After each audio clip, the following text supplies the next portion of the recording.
I hope you like my suit. I normally wear this suit when I photograph heads of state and government, but I'm standing on this stage today, and I'm looking at you. And what I think I'm looking at is that beautiful thing called a shared experience. I bet you are all different people, and I bet you all believe in different things. But you're all present. You all showed up to exchange ideas, to share stories, to make friends, to grow. So I'm actually wearing this out of respect to you. Let's give our hosts a round of applause for organizing this shared experience.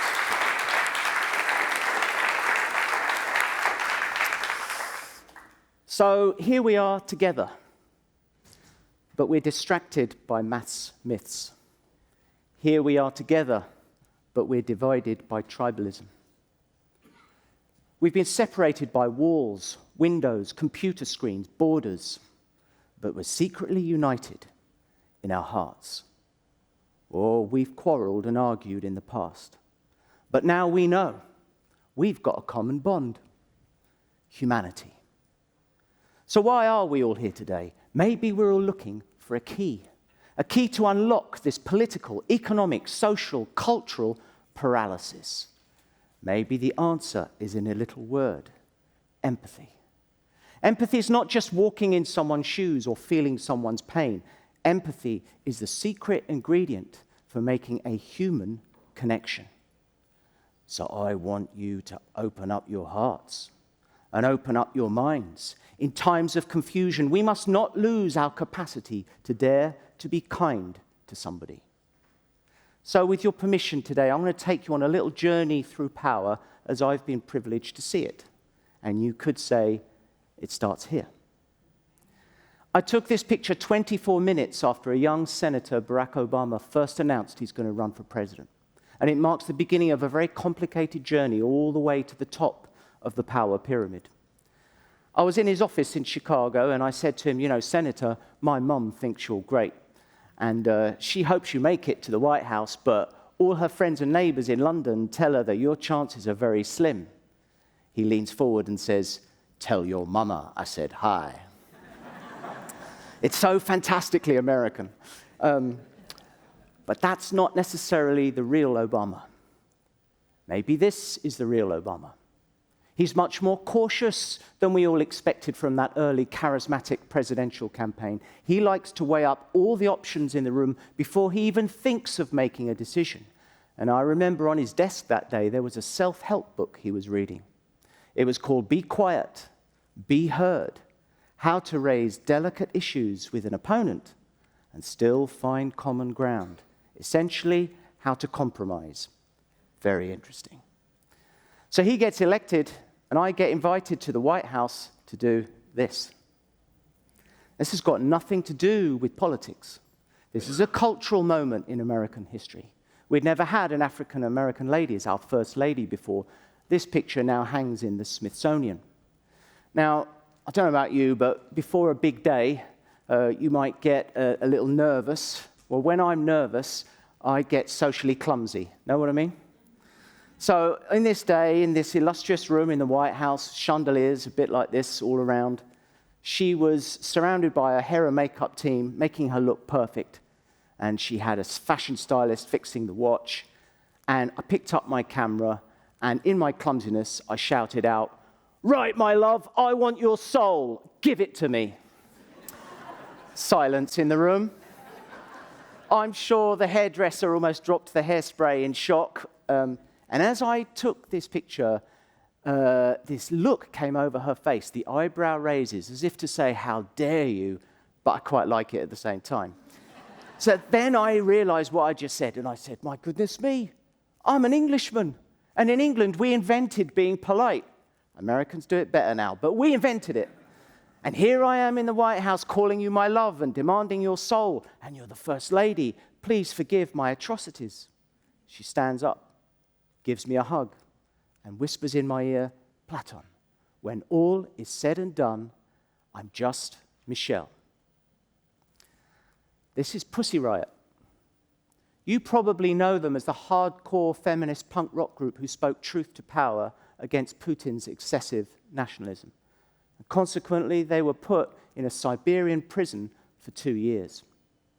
But what happens if we remove those aggressive, colorful masks?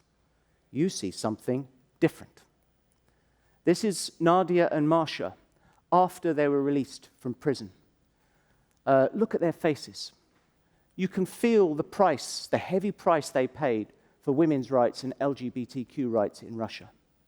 Now, during their trial, before they went to prison, in the courtroom, they were kept in a big cage as if they're wild animals. Nadia, the woman with dark hair, who's the co-founder of Pussy Riot, she was constantly scribbling handwritten notes on a scrappy piece of paper. Eventually, the judge asked her to stand up and make her closing statement before sentencing. I'm sure Nadia must have known she's about to go to jail. Nevertheless, she nervously stood up in her cage, clutching her piece of paper, and read out from her notes.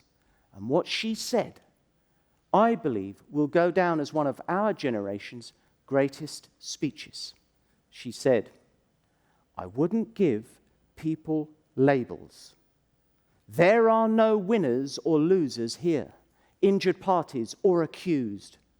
We just need to make contact, to establish a dialogue and a joint search for truth, to seek wisdom together, to be philosophers together rather than stigmatizing and labeling people. That is one of the worst things people could do. Nadia believes one of the worst things we could do is to judge each other.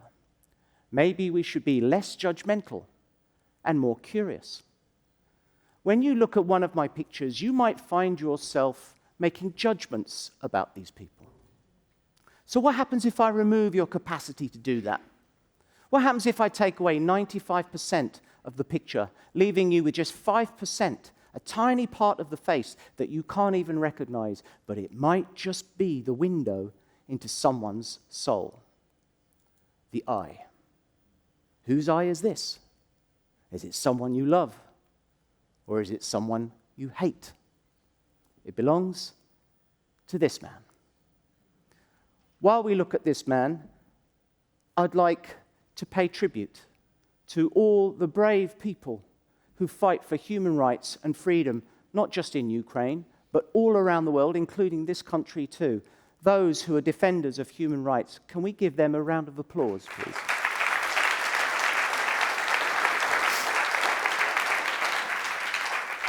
So I was informed by the Russian Federation that this moment in history would happen in the halls of the Kremlin. So one cold day in December, I was driven through the streets of Moscow to the gates. But suddenly, the car took a hard turn, and we were driven out of the streets of Moscow into a dark, bleak, Gothic forest. I thought I was going to get whacked. We arrived at the most sinister building I've ever seen in the middle of this forest. It's his private residence, his private dacha. As I get out of the limo in the snow, I notice there's a 2-story security wall all around the building with snipers all the way along the top. Everyone is very aware of my presence. And then I'm led into the building at gunpoint. I'm led into a room that I was told is very historic.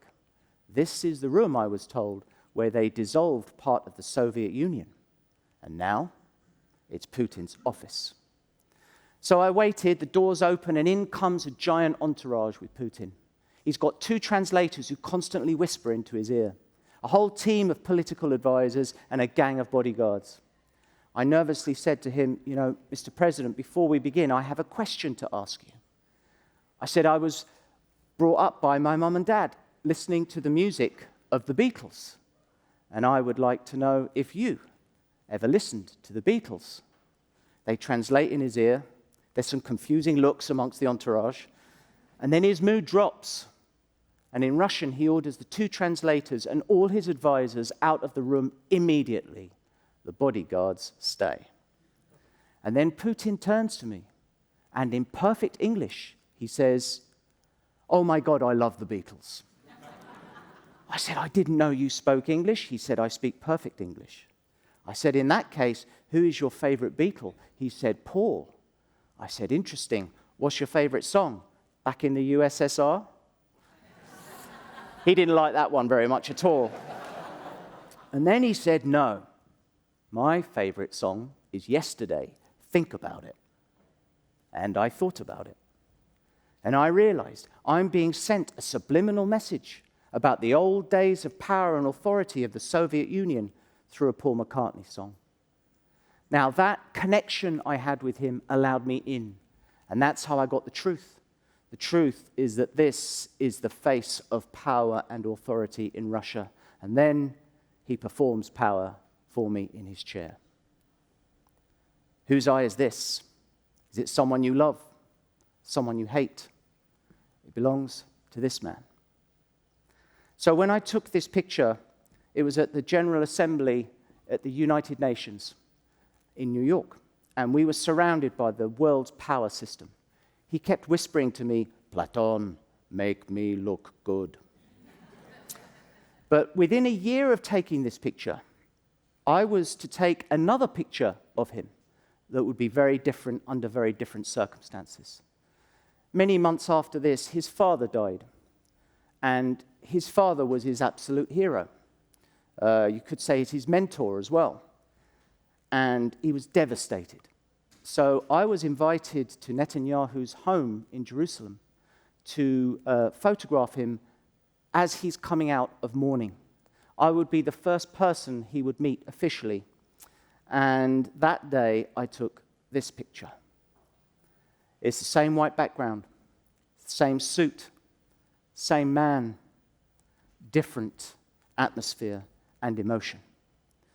Now, I learned something when I took this picture, that when he's hurt, grief-stricken, and vulnerable, he becomes angry and volatile. Whose eye is this? Someone you love, someone you hate. It belongs to an absolute hero of mine, the late, great Muhammad Ali. This turns out to be, I think, his last ever big photo shoot he did before he passed away. So during the session, his wife was standing just to the side. I said to him, Muhammad, you are the greatest. Teach me to be great. How can my generation be as great as your generation had to be during the civil rights era? He couldn't speak very well because of Parkinson's, so I had to get close to him, and he whispered something in my ear. He said, I have a confession to make. What is it? I said. He said, I wasn't as great as I said I was. Holy shit, I said. That's the biggest confession I ever heard in my life. The whole world knows you as Ali, the greatest. And then he said, you misunderstand me. I'll tell you what was great. And it wasn't me. It was that people saw themselves in my struggle. That people saw themselves in my story. And then he turned it to me. And now I've got the great honor and privilege to share it with you and say, if you can get people to see themselves in the story that you put forward, then you can achieve greatness. But that greatness is never you personally. That's something much bigger called bridge building. A light bulb went off in my brain, so I took this picture. The last formal portrait of Muhammad Ali, not as a prize fighter or a champion, but as a compassionate bridge builder thinking about the underdog. Whose eye is this? Someone you love, someone you hate.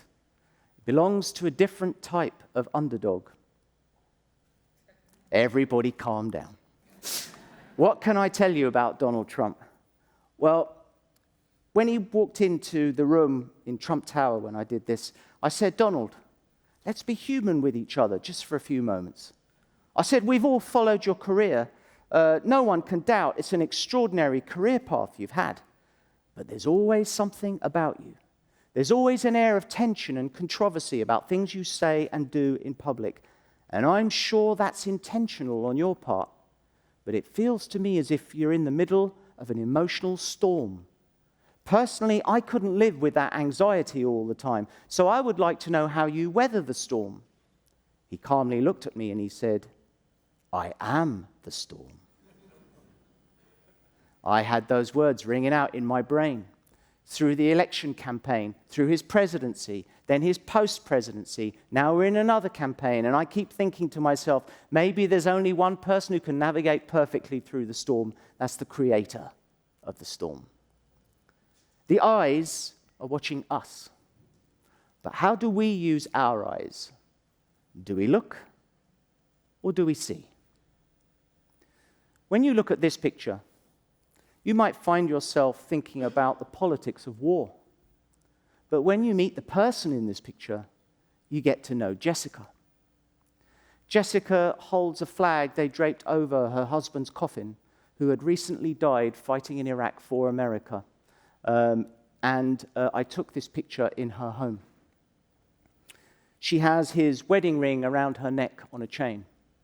Now, when you're killed in combat, the US military sends your clothes and personal effects back to family members and loved ones in a big metal box. Jessica had recently received the box, but had not yet had the courage to open it. There it lay closed at the base of her bed in her bedroom. I said to her, Jessica, maybe you should wear one of his army t-shirts as a tribute to him in the picture. She said, I would, but all his t-shirts are in the box. Maybe now, she said, in front of you, it's time to face that emotion. So we both walked into her bedroom, and we both knelt at the base of her bed and opened up a latch each of the box and lifted the lid. And as the lid opened, she broke down in tears. And I felt ashamed of myself. For the first time in my life, I had put a photograph above the well-being of a person. And as I apologized, she said, you don't really understand why I'm crying. I'm crying, she said, because I just realized they washed his clothes and I wanted to smell him again.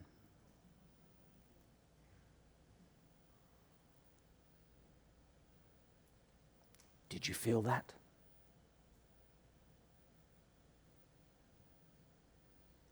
Did you feel that?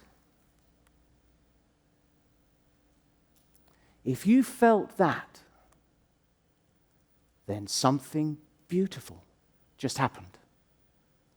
We all came into this room, defined by our differences, men, women, old, young, black, white, dare I say Democrats, dare I say Republicans, dare I say different religious groups or cultures, and yet we all felt that together.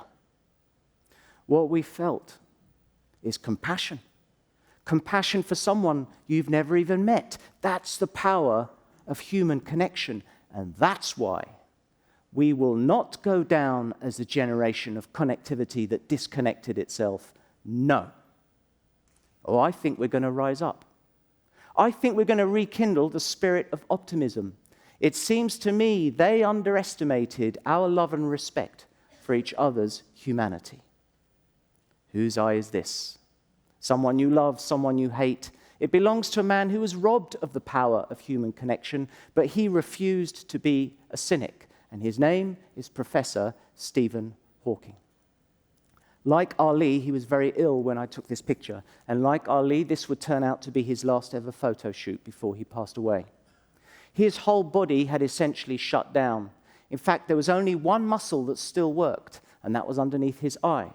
So his team of scientists built a sensor and attached it to his glasses, which you can see. That sensor picks up a little bit of movement of that muscle, and with that muscle, he moves a cursor over each letter of the alphabet on his laptop screen. He chooses a letter, builds a word, builds a sentence and a paragraph, and that's how he communicated those epic statements about space, time, and humanity to us. At the end of the shoot, I said to him, Professor, what an honor it is for me to photograph you. And I've seen how hard it is for you to even communicate, but I would like one word of wisdom from you. One word from you is going to be worth 1,000,000 words from anyone else. We all waited. His nurse was concerned. You see, we'd heard that even that muscle was now failing, and a lot of the things he would try to type didn't mean anything. Suddenly we heard beep, beep, beep, beep, beep. He was typing. We all leaned into his laptop screen to see where is the cursor going to go, and it went all the way to the letter W. Then the next letter. Beep, beep, beep, beep, beep, to the letter O. And then the final letter. Beep, beep, beep, beep, back to the letter W. W-O-W, someone said on the team.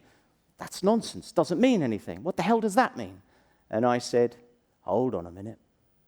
He just typed the word, wow.